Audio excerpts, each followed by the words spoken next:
जय माता दी मित्रों, मेरा नाम पंडित प्रकाश जोशी। आज मित्रों हम चर्चा करने वाले हैं होलिका दहन के ऊपर। ये एपिसोड रहेगा। होलिका दहन का क्या मुहूर्त है, क्या होलिका दहन पर कथा प्रचलित है और ज्योतिष में क्या विशेष योग हैं और क्या होलिका दहन पे उपाय करना चाहिए, उसके बारे में भी मित्रों इस कार्यक्रम में चर्चा करेंगे। सबसे पहले जानते हैं होलिका दहन का शुभ मुहूर्त। यानी कि जो होलिका दहन है वो 28 मार्च को मनाई जाएगी और रंग की होली 29 मार्च को मनाई जाएगी। पहला ये जो संदेह है ये दूर कर लीजिएगा। अब होलिका दहन का जो मुहूर्त है शाम को 6:20 से लेकर और कहीं ना कहीं 8:41 तक होलिका दहन का मुहूर्त है। होलिका दहन के समय पे भद्रा नहीं होनी चाहिए। तो कहीं ना कहीं 28 तारीख को जो भद्रा है वो 1 बजे, दिन के 1 बजे ही समाप्त हो जा रही है। तो होलिका दहन का जो मुहूर्त है वो बिल्कुल शुभ है। अब दूसरी बात कर लेते हैं कि होलिका दहन आप लोग सब करते हैं, हम लोग सब करते हैं, लेकिन उसके पीछे कथा क्या है, पौराणिक महत्व क्या है। जैसा कि आप लोग जानते ही हैं, एक हिरण्यकश्यपु नाम का एक दैत्य था जिसका साम्राज्य बहुत विशाल था। उनके और वो विष्णु का कट्टर विरोधी था। यानी कि हिरण्यकश्यप का जो साम्राज्य था वो बहुत बड़ा था और वो जो राजा था वो बहुत अहंकारी राजा था। अपनी ही पूजा वो करवाता था अपनी जनता से, यानी कह लीजिए तानाशाह था। और उन्हीं के घर में प्रहलाद नाम के बच्चे का जन्म हुआ। प्रहलाद का ही बचपन से हरि भक्ति में बड़ा मन लगता था और हरि भक्ति में प्रहलाद बचपन से ही लीन हो गया। यानी कि पिताजी की साम्राज्य को छोड़, पिताजी की भक्ति को छोड़ वो विष्णु की भक्ति में बालक लग गया। ये बात हिरण्यकश्यपु को नकारा गुजरी। यानी कि हिरण्यकश्यप के जो पुत्र थे उन्होंने अपने पिता की पूजा करने के, जो अपनी पिता है उनकी पूजा करने के लिए साफ साफ मना कर दिया और भगवान विष्णु की पूजा की। और तब क्या हुआ कि हिरण्यकश्यप ने फाल्गुन मास की अष्टमी से अपने सगे पुत्र को प्रताड़ना देना शुरू किया। तरह तरह की प्रताड़ना उन्होंने दी, लेकिन प्रहलाद का बाल भी बाका वो नहीं कर पाए। अंत तो गत्वा जो हिरण्यकश्यप की जो बहन थी उनका नाम था होलिका। तो होलिका ने बोला कि मैं इसको जला के मार दूंगी। तो वो लकड़ी की ढेरी के अंदर प्रहलाद को लेके होलिका जो माई है, इसको माई कहा जाता है, वो बैठ गई। बैठने के बाद अगली प्रज्वलित हुई, लेकिन क्या हुआ कि होलिका जल गई लेकिन प्रहलाद का बाल बाका नहीं बिगड़ा। ये तो आप जानते हैं। बाद में हिरण्यकश्यप को नरसिंह ने मारा, ये भी आप जानते हैं। लेकिन ये जो हमारी कहानियाँ हैं, कहानियाँ सुनाने वाले अलग अलग है। कहानियाँ आपने सुनी होगी, हमेशा ही सुनते हैं। राम भगवान की कहानी, कृष्ण भगवान की कहानी, सुदामा की कहानी, रावण की कहानी, तरह तरह की कहानियाँ, प्रवचन आप सुनते ही रहते हैं, सत्संग में सुनते ही रहते हैं। टीवी लगाओगे तो बहुत सारे चैनलों पे कहानियाँ सुनते ही रहते हैं। फिर भी मैंने अधिकतर लोगों के जीवन में देखा, क्रोध जाता नहीं, ईर्ष्या जाती नहीं, महत्वाकांक्षा जाती नहीं। कारण क्या है? इतनी सारी ये हमारे सनातन धर्म में कहानियाँ होने के बावजूद भी हमारे अंदर इतनी द्वेष क्यों है? हमारे अंदर इतनी ईर्ष्या क्यों है? हम दूसरे को देख के जलते क्यों हैं? हम इतने असंतोष में क्यों रहते हैं? हम संतुष्ट क्यों नहीं हैं?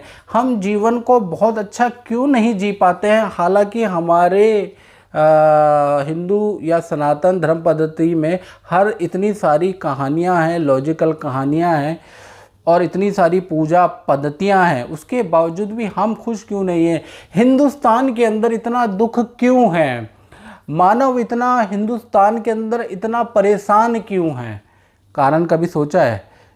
सोचिए ये कि हमने जो कहानियां हैं ना, जो देवता तुल्य कहानियाँ, जो कहानियाँ होती है मित्रों, वो हमें कुछ बताती हैं, कुछ संकेत देती है। अब हमने क्या किया कि हमने उन कहानियों से कुछ नहीं सीखा, बस कहा कि ये प्रभु की लीला है, ये प्रभु की लीला है, प्रभु ही सब कुछ करेंगे, प्रभु ही आपके दोबारा अवतार लेके, ठीक है, आपकी गाड़ियाँ चलाएंगे, प्रभु ही दोबारा अवतार लेंगे, आपको नैया से पार लगाएंगे, आप खुद कुछ नहीं करेंगे, प्रभु ने आपको बुद्धि दी है, आप उसका इस्तेमाल नहीं करेंगे, प्रभु ने आपको दिमाग दिया है, आप उसका कतई इस्तेमाल नहीं देंगे, प्रभु ने आपको वाणी दी है, आप उसको गलत में ही लगाएंगे, अच्छा कुछ नहीं करेंगे, प्रभु ने आपको हाथ दिया है तो आप पराक्रम पुरुषार्थ बिल्कुल नहीं करेंगे, घर में बैठे रहेंगे, यूट्यूब पे वीडियो देखते रहेंगे, प्रभु ही आके आपका भला करेगा। यही ज़्यादातर लोगों की सोच होती है कि प्रभु हमारे जीवन में कोई चमत्कार कर देगा, और आप जो है यूट्यूब पे शॉर्टकट ढूंढते रहेंगे, और बहुत से लोग उसका फ़ायदा भी उठाते हैं। नमक मिर्ची के उपाय आप करेंगे, ठीक है, करोड़पति बनने के आप उपाय करेंगे नमक मिर्ची से, कि नमक डालो और करोड़पति बन जाओ, मिर्ची डालो करोड़पति बन जाओ, ठीक है, इसी तरह से हींग सुपारी लौंग डालो और करोड़पति बन जाओ। वो चीज़ आप ज़रूर करेंगे, लेकिन जो भगवान कृष्ण ने गीता के अंदर जो संदेश दिया वो आप नहीं करेंगे। जो इस कहानी का जो मेन उद्देश्य है, जो सिखाने की कोशिश की गई है, वो आप नहीं समझेंगे। बस आप कहानी आपको मालूम है, बस इतना ही समझना चाहते हैं आप सब लोग शॉर्टकट चाहते हैं, कोई भी मेहनत करना नहीं चाहता। कहीं ना कहीं हिंदुस्तान में व्यक्ति शॉर्टकट चाहता है। अब हम यहाँ समझते हैं कि इस कहानी का तात्पर्य क्या है, क्योंकि हिरण्यकश्यप, इसमें 3 कैरेक्टर, हिरण्यकश्यप, प्रहलाद और उनकी बहन होलिका क्या सिखा रही है ये कहानी, पहले ये सुनिएगा, क्योंकि ये है तो कहानी हम लोगों को समझाने के लिए ऋषियों ने ये कहानी बनाई है, इसके अंदर कुछ तात्पर्य छुपा है। यदि आप उसको पहचान गए मित्रों तो यकीनन आपको बड़ा लाभ होने वाला है। देखिए, कहानी हमें सिखाती है, पहला, अहंकार मत रखे। जो भी आपके पास है आज की स्थिति में, सब प्रकृति ने आपको दिया है, एक दिन वो प्रकृति जरूर आपसे ले लेगी। खाक का पुतला बनाया, खाक की तस्वीर है, खाक में मिट जाएगा, खाक दामन गिर है। ये प्रकृति ने सबसे बड़ी चीज़ क्या दी, आपको ये शरीर दिया, चाहे मुझे दिया चाहे आपको दिया, एक ना एक दिन तो छीनेगी ना प्रकृति। तो इसी प्रकार से ईंट रोड़ी कंकड़ का जो आपकी बिल्डिंग बनी है वो भी प्रकृति आपसे छीनेगी। तो अहंकार मत रखिए, क्योंकि अहंकार रखने वाले बड़े बड़े राजा साम्राज्यधारी भी खाक में मिल गए। तो इसलिए अहंकार नहीं रखना चाहिए। पहली ये कहानी ये सिखाती है। दूसरा चीज़ सिखाती है प्रतिभा, यानी प्रतिभा किसी उम्र की मोहताज नहीं है। अक्सर लोग सोचते हैं कि ये बालक है, ये कम उम्र का, ये क्या जानता होगा। प्रतिभा किसी भी उम्र की मोहताज नहीं है। बहुत बार बच्चे भी बहुत कुछ सिखा जाते हैं। प्रतिभा किसी पे भी आ सकती है, ऐसा कोई ज़रूरी नहीं कि जिनके बाल सफ़ेद हैं उन्हीं को सब कुछ आता है। बाल सफ़ेद हो गए तो वो बहुत बड़े ज्योतिषाचार्य, बहुत बड़े पंडित या बहुत बड़े बिजनेसमैन हो गए, ये कोई ज़रूरी नहीं है। प्रतिभा किसी पे भी आ सकती है। यहाँ भी हमको भ्रम होता है और हम साथ धोखा होता है। तीसरा जो ये कहानी सिखाती है संगत के बारे में, यानी कि बुरी संगत का यदि आपने जीवन में कभी विरोध नहीं किया तो एक दिन वही संगत आपको और आपके परिवार को बर्बाद कर देगी, लेके डूब मरेगी। इसलिए हमेशा बुरी संगत नहीं रखनी चाहिए, अच्छी संगत में व्यक्ति को बैठना चाहिए, तो वो महान बनेगा। और बुरी संगत में यदि आप रहोगे और उसका विरोध नहीं करोगे तो कहीं ना कहीं एक दिन आपका परिवार बर्बाद होके रहेगा। चौथी ये जो कहानी सिखाती है वो प्रहलाद से संबंधित सिखाती है। वो ये सिखाती है विश्वास के ऊपर, कि विश्वास ही आविष्कार का जनक होता है। याद रखिएगा, पेड़ से सेब गिरा, न्यूटन का एक विश्वास था, इसके अंदर लॉ था। जब आदमी ने दिमाग लगाया तो कहीं ना कहीं वो सिद्ध भी हुआ। तो याद रखिएगा, जब तक आपको स्वयं पे विश्वास नहीं होगा, अपनी सोच पे विश्वास नहीं होगा, क्योंकि दुनिया तो हमेशा आपके विरोध में ही रहेगी। जब आप कामयाब नहीं होंगे मित्रों, तो भी लोग आपके विरोध में रहेंगे, और जब आप कामयाब हो जाओगे तो भी लोग आपके विरोध में ही रहेंगे। आपके पॉइंट और आपकी वीडियो में या आपके कमेंट में पॉइंट ढूंढते रहेंगे कि क्या ये गलत कह रहा है। सही पे कोई भी आपकी पीठ थपथपाने में नहीं आएगा, सही पे सिर्फ 5% लोग ही आते हैं। तो इसलिए याद रखिएगा, अपने पे हमेशा विश्वास रखें, याद रखिएगा। और अगर आपको अपने पे विश्वास है, अपने कॉन्सेप्ट पे विश्वास है, अपने कार्यशैली पे विश्वास है, तो यकीन मानिए, अगर जिस आदमी को अपने पे विश्वास, अपने कार्यशैली पे विश्वास होता है, अपने क्रियाकलाप पे विश्वास होता है, तो पहले दुनिया उसको पागल बोलती है, बाद में 10,000 लोग उसके साथ में खड़े हुए होते हैं और वो उनका नेतृत्व कर रहा होता है। क्यों? क्योंकि उसको अपने पे विश्वास है। जब व्यक्ति को अपने पे विश्वास आ जाता है, तो लगा लीजिए 10,000 लोग के सामने वो व्यक्ति जब खड़ा हो जाता है, तो 10,000 लोगों का आत्मविश्वास ऑटोमेटिकली बढ़ जाता है। याद रखिएगा। अब हम बात करते हैं कि होलिका दहन पे क्या ज्योतिष में योग बने हैं। देखिए, होलिका दहन पे के दिन देखा जाए तो सर्वार्थ सिद्धि योग बना है, ध्रुव योग उस दिन बना हुआ है, अमृत सिद्धि योग उस दिन बना हुआ है, और शनि और गुरु एक साथ बैठेंगे मकर राशि में, तो विपरीत राजयोग भी उस दिन बनाएंगे, जिसमें कि आप कुछ उपाय कर कर लाभ प्राप्त कर सकते हैं। उसके बारे में चर्चा करते हैं। करो। देखिए, होलिका दहन का जो मुहूर्त होता है वो तंत्र और मंत्र के लिए अच्छा माना जाता है। और अगर मैं कुछ प्रॉब्लम बता रहा हूँ, उसमें होलिका दहन में जो मैं चीज़ें उपाय बता रहा हूँ उसमें काम करना चाहिए। लोगों के काम करते हैं तो आपका भी करना चाहिए। आप कितना काम करेगा वो तो आप बताओगे, लेकिन करोड़पति या अरबपति तो भाई साहब आपका एक तो कॉन्सेप्ट होना चाहिए और आप मेहनत करोगे तो ही मिलेगा। इससे आपके रुके हुए काम बन सकते हैं। पहला, काम में वृद्धि ना हो रही हो तो ये उपाय करें, घर में अशांति का वास हो तो ये उपाय करें, घर में बीमारी का वास हो तो ये उपाय करें, साथ ही साथ व्यापार में हानि हो रही हो तो ये उपाय करें, शादी नहीं हो रही है, विवाह नहीं हो पा रहा है, प्रेम विवाह नहीं हो पा रहा है, संतान नहीं हो पा रही है, संतान से कुछ दिक्कत है, शत्रुता ही शत्रुता है, पराई स्त्री का चक्कर है, सौतन का चक्कर है, इस टाइप के जो भी मामले हैं उसके लिए जो ये उपाय मैं बता रहा हूँ वो बड़ा कारगर रहता है। सबसे पहले आपको क्या करना है, होलिका दहन का जो मुहूर्त है, जो मैंने आपको पहले ही बता दिया, उस समय पे कोरा कागज़ ले लें और एक लाल पेन आपके पास होना चाहिए। कोरे कागज़ पे और लाल पेन पे जो मैं मंत्र बता रहा हूँ, ये मंत्र बड़ा बड़ा एक कोरे कागज़ पे लिख दें और इसको होलिका दहन के मुहूर्त में पहले 108 बार बोल के सिद्ध कर लें। और डेली इस मंत्र को, फिर ये जो कागज़ है आप मंदिर में रख दें, और डेली जब आप पूजा करते हैं तो इस मंत्र को जोर जोर के 21 बार पढ़ें। देखिएगा आपके घर की स्थिति बदल जाएगी। ओम नमो वज्र का कोठा, जिसमें पिंड हमारा पैठा, ईश्वर कुंजी ब्रह्मा का ताला, मेरे आठों याम का यति हनुमंत रखवाला। ये मंत्र का जाप आपको पहले होलिका दहन में सिद्ध कर लेना है, 108 बार करें और उसके बाद डेली 21 बार करें तो आपको लाभ होगा। बाकी जो नमक, चीनी, लौंग, सिंदूर के जो उपाय हैं वो आप भी जानते हैं, वो तो करोड़पति बनाते हैं, बिना मेहनत के करोड़पति बनाते हैं। वो मेरे यहाँ नहीं चलते वो उपाय।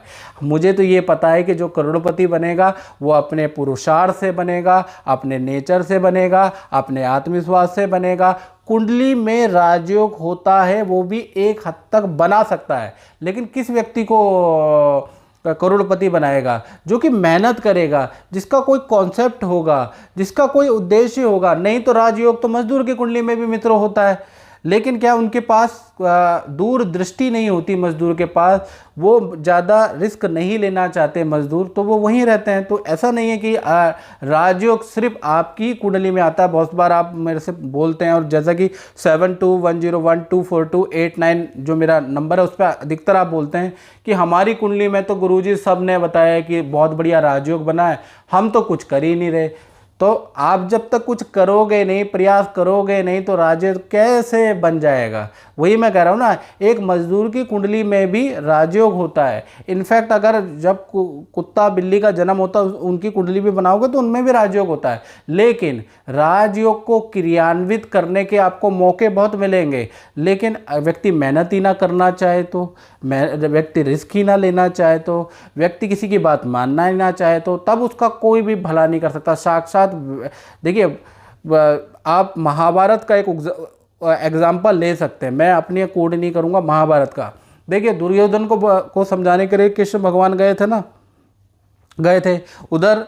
रामायण में भी देखा जाए तो भगवान ने 2 बार दूत भेजा था ना, एक बार हनुमान जी को भेजा था और एक बार किसको, सुग्रीव को भेजा था रावण को समझाने के लिए। माना तो कहते हैं विनाश काले विपरीत बुद्धि। जब आप किसी की बात मानेंगे ही नहीं, सुनेंगे ही नहीं किसी की, क्या कि ना आप मेहनत करना चाहते हैं, ना आप रिस्क लेना चाहते हैं, तो आपकी कुंडली में कितने ही बड़े राजयोग, कितने ही बड़े ज्योतिषी गुरु को दिखा लो, आपका भला नहीं हो सकता। आपको मेहनत करनी ही पड़ेगी, आपको पाइपलाइन में चीज़ें करनी पड़ेगी।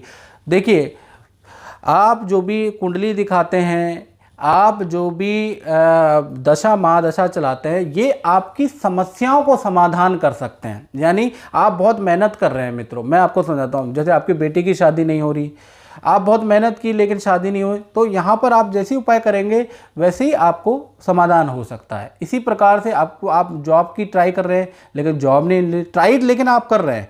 अब आप, बहुत से लोग कहें कि जी हम तो शादी करना चाहते हैं और हम तो कैटरीना कैफ से शादी करना चाहते हैं, तो पॉसिबल है ऐसा कोई भी पॉसिबल नहीं है।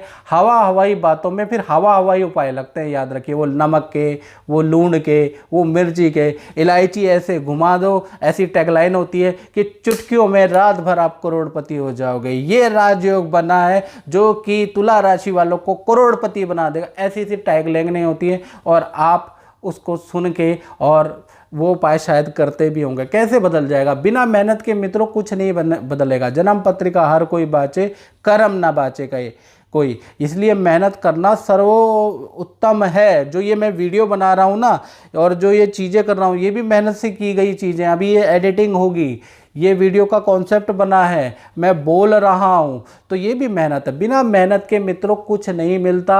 और आप एक चीज़ ये भी मान के चले कि जीवन में कोई भी चीज़ निःशुल्क नहीं होती है। ज़्यादातर आप फ्री के चक्कर में बेवकूफ़ बन जाते हैं। जीवन में कोई चीज़ निःशुल्क नहीं होती है, याद रखिएगा।